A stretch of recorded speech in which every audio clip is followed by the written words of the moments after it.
ජේසුස් වහන්සේ අපගේ නව ප්‍රේක්ෂකයින් සාදරයෙන් පිළිගනි. යහපත් ගස යහපත් ඵල දරයි ප්‍රේමයේ වචන සහ ක්‍රියා. මගේ දරුවනි කොන්දේසි විරහිතව මාගේ පියාණන්ගේ කැමැත්ත කිරීමට උත්සාහ කරන මාගේ සහෝදර සහෝදරියන්ගේ ලෝක ව්‍යවෘත අධ්‍යාත්මික ප්‍රජාව තුළ අවිධිමත් පසුතැවිලි කණ්ඩායමක චැනල එකට මම ඔබව සාදරයෙන් පිළිගනිමි. මම මිදිවැල වන අතර ඔබ ඇතුළිය. ඔබ මාගේ ආඥා පිළිපදින්නේ නම් ඔබ මාගේ ප්‍රේමයේ රැඳී බොහෝ ඵල දරනු ඇත. මන්ද මා හැර ඔබට කිසිවක් කළ නොහැක.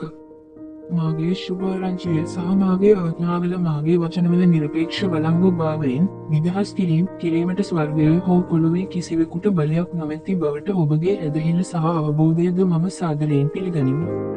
එම නිසා අතරවන සියවසේදී පමණ මගේ නාමයෙන් හඳුන්වා දීමට පටන්ගත් පෙනේරුම් ගැටකිස්වාදයේ මාගේ වචනවල අර්ථයට වෙනස්කම් කරමින් මාව පාවා දුනා. නමුත් කනගාටුවට කරුණක් නම් උන් තවමත් මෙම පාපයට පසුතැවී වී නැත.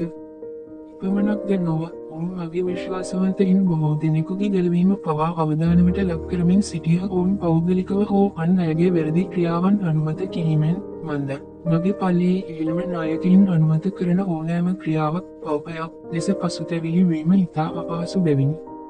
නමුත් මෙම මෙහෙවරේ පසුතැවිලි වැඩසටහනට සහභාගී වන අය මගේ හඬට සවන් දෙන අතර ඔවුන්ගේම පෞද්ගල පසුතැවිලි වීමට පමණක් නොව හිතුණුවන්ගේ අමතක වූ සාමූහික අකීකරුකමටද කැමති වන අතර එය මගේ වචනවල විශ්වසනීයත්වයට බෙහෙවින් හානි කළේය.